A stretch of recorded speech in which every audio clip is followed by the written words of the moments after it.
आज महानगरपालिका निवडणुकांचा प्रचाराचा हा शेवटचा दिवस आहे आणि उमेदवारांनी आज थेट मतदार राजापर्यंत पोहोचण्याचा हा त्यांचा शेवटचा प्रयत्न आहे। त्यांनी आतापर्यंत युवांसाठी असेल, अवयवदानाच्या उपक्रमातून असेल किंवा रक्तदानाच्या उपक्रमातून असेल, असे विविध उपक्रम त्यांनी राबवले आहेत आणि अधिकृत पत्रकाद्वारे देखील आता जाहीर करण्यात आलेला आहे की 114च्या ज्या अधिकृत उमेदवार आहेत शिवसेना आणि मनसे या पक्षाकडूनच्या त्या राजुलताई आहेत असं देखील या कार्यकर्त्यांकडून सांगण्यात आलेलं आहे। आणि प्रभाग क्रमांक 114ला तरुण तडफदार नेतृत्व लाभलेलं आहे राजुलताईंच्या स्वरूपात, तर काय सांगाल या संदर्भात? राजुलताईंचं कार्य हे सगळ्यांना माहिती आहे।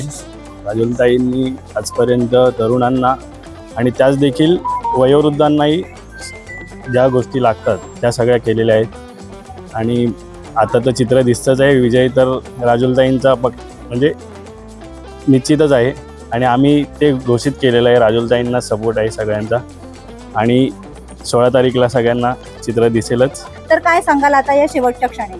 100% राजुलताईंना मनसेचा 114चे जे आमचे सर्व पदाधिकारी आहेत त्यांचा, तसेच येथील जे मनसैनिक आहेत त्या सर्वांचा पाठिंबा आहे। आम्ही प्रचार फेरीच्या पहिल्या दिवसापासून आम्ही बरोबर फिरतोय।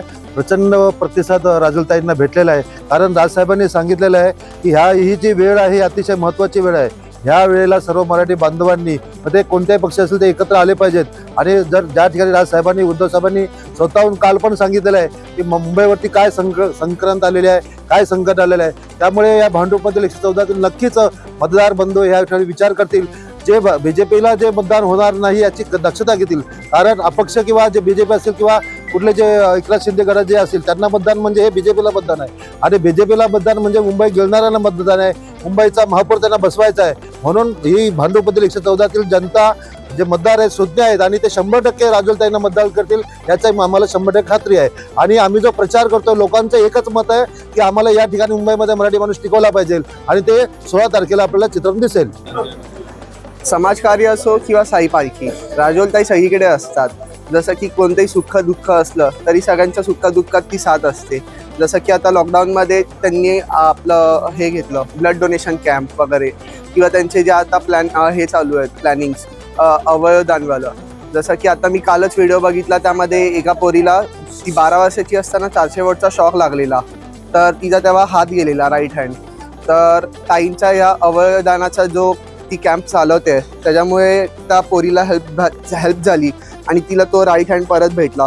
जो तिचा वर्क करू शकत नव्हता तो त्या अवयवदानामुळे तिला हँड भेटला। परत जे म्हणजे असे डोळे वगैरे असतात, तर ज्यांना डोळे वगैरे नसतात तर ह्या कॅम्पमुळे त्यांना देखील मदत होते। तर एकच सांगेन की राजुलताई जे करते खूप चांगलं करते। प्रभाग क्रमांक 114 मधील अधिकृत उमेदवार आहेत राजुलताई पाटील, व बराच संभ्रम होता की कोणत्या प्रभागातून कोणता उमेदवार नेमका पक्षाकडून आहे, त्याचं अधिकृत पत्र देखील जाहीर करण्यात आलेलं आहे। यावर काय सांगाल? सर्वप्रथम संभ्रम हा लोकांच्या मनात नव्हता। जे उमेदवार अपक्ष उभे राहिलेत ना त्यांनी लोकांच्या मनात संभ्रम निर्माण केला होता, कार्यकर्त्यांच्या मनात संभ्रम निर्माण केला होता। आता पक्षाने अधिकृत पत्र काढून जसं लोकांना सांगण्यात येत होतं की तुम्हाला निरोप येईल, तो काल निरोप पक्षाचे नेते शिरीष सावंत साहेब येऊन भांडूपमध्ये देऊन गेले की पक्षाचे अधिकृत उमेदवार ह्या राजोल संजय पाटीलच आहेत। दुसऱ्या कोणालाही पक्षाने किंवा पक्षाच्या कुठल्याही कार्यकर्त्याने पदाधिकाऱ्याने वैयक्तिक स्वार्थासाठी पाठिंबा दिलेला नाही आणि देणारही नाही। कारण आम्हाला एवढंच माहिती आहे, मुंबईमध्ये जो काही आजचा खेळ मांडलेला आहे, काल ते नवनाथ बन काहीतरी बोलून गेले। कोण कुठला नवनाथ बन? ज्याला स्वतःच्या जिल्ह्यामध्ये स्वतःच्या तालुक्यामध्ये लोक शिव्या घालतात, त्याला तिकडनं हकललेला आहे, तो माणूस येतो मुंबईमध्ये ठाकरेंवरती बोलतो। अरे ठाकरे ब्रँड नाहीये, ठाकरे हे विचार आहेत आणि हे विचार प्रबोधनकारांपासून या महाराष्ट्रात चालत आलेले आहेत। काही स्थानिक असतात स्वतःच्या फायद्यासाठी, मी कसा मोठा आहे, माझ्यामुळे कसा पक्ष जिवंत राहिला हे दाखवण्यासाठी हा संभ्रम निर्माण करतात आणि हा संभ्रम निर्माण करत असताना फक्त लोकांना असं सांगितलं जातं की मी पक्षाकडून पाठिंबा आहे आम्हाला, पण तसा कुठलाही पाठिंबा नाहीये। तसं लेटर बाळा नांदगावकर आणि अनिल देसाई यांच्या सहीने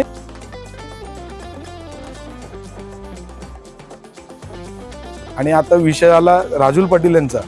राजुल पाटील ह्या खासदार संजय पाटलांच्या मुलगी जरी असेल तरी त्यांच्याकडे स्वर्गीय दिनाबामा पाटील यांच्यापासून तो पिढीजात वारसा चालत आलेला आहे.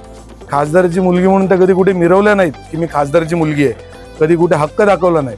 लोकांसाठी अवयवदान असेल, त्यानंतर भांडूपमध्ये लहान मुलांच्या शिक्षणासाठी काही उपक्रम घ्यायचे असतील, टॅब वाटायचे असतील, असे उपक्रम त्यांनी केलेले आहेत.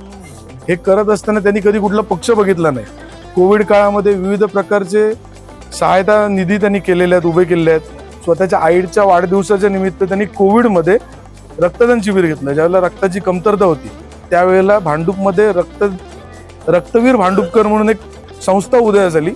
त्याच्या पाठीमागे सर्वस्वी राजोल पाटील उभे राहिलेत. आणि येणाऱ्या 16 तारखेला राजोल पाटील यांच्या नावावरती नगरसेवक ही पदवी लागल्यानंतर तो गुलाल घेऊन आम्ही दोन्हीही पक्षाचे सर्व कार्यकर्ते ठाकरेंकडे जाणार आहे. जय महाराष्ट्र. हा शिवसेना 114चा जो प्रभाग आहे ना, तो मराठी माणसाचा आहे, मिनी कोकण आहे. आणि इथे कित्येक वर्ष हा शिवसेना उद्धव बाळासाहेब ठाकरेंचाच इथे नगरसेवक येतो. 3 वेळा रमेशभाई कोरगावकर इथे नगरसेवक झाले, एकदा आमदार झाले. साहेबांच्या निधीतून, आमदार फंडातून, नगरसेवक निधीतून इथे भरपूर म्हणजे अनेक कामं केलेली गेलेली आहेत. त्यामुळे हा बाले किल्ला आहे शिवसेनेचा. 114चा प्रभाग जो आहे तो बाले किल्ला आहे. आणि आता ज्या उमेदवार आम्हाला मिळालेले आहेत त्या तरुण, तडफदार आणि उच्च शिक्षित आहे. त्यांचं एक प्रभावी व्यक्तिमत्व आहे. ते स्वतः खासदारांचं पण काम बघतात, त्या संपूर्ण विभागात फिरतात, कामं करतात आणि एक नवीन आयडिया घेऊन त्या आलेल्या आहेत. त्यांना एक समाजसेवेची आवड आहे, समाजासाठी त्यांना काहीतरी करायचं आहे. तर अशा ह्या राजोलताईंना आम्ही निवडून दिल्याशिवाय राहणार नाही.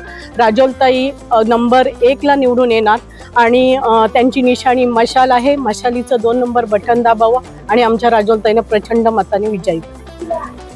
काउंटडाऊन सुरू झालेला आहे.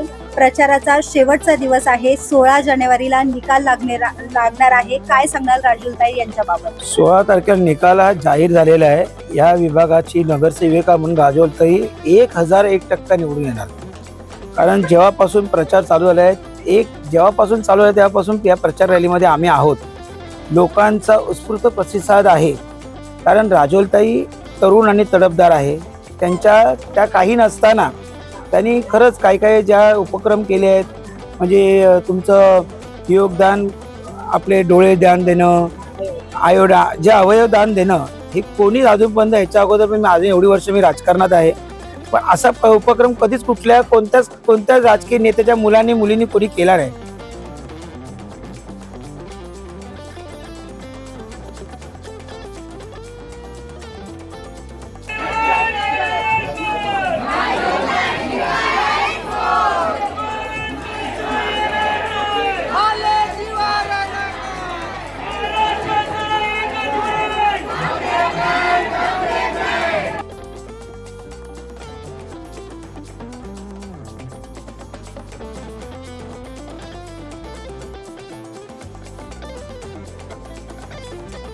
तर आता येत्या 16 जानेवारीला प्रभाग क्रमांक 114 मधून कुणाच्या नावाचा नगरसेवक म्हणून शिक्कामोर्तब आपल्याला पाहायला मिळतं आणि कुणाचं पारडं बहुमतांनी जड होतं हे पाहणं औत्सुक्याचं ठरणार आहे. व्हिडिओ जर्नालिस्ट सुमय दंडवतेसह विद्या अमृतकार, शहर मुंबई.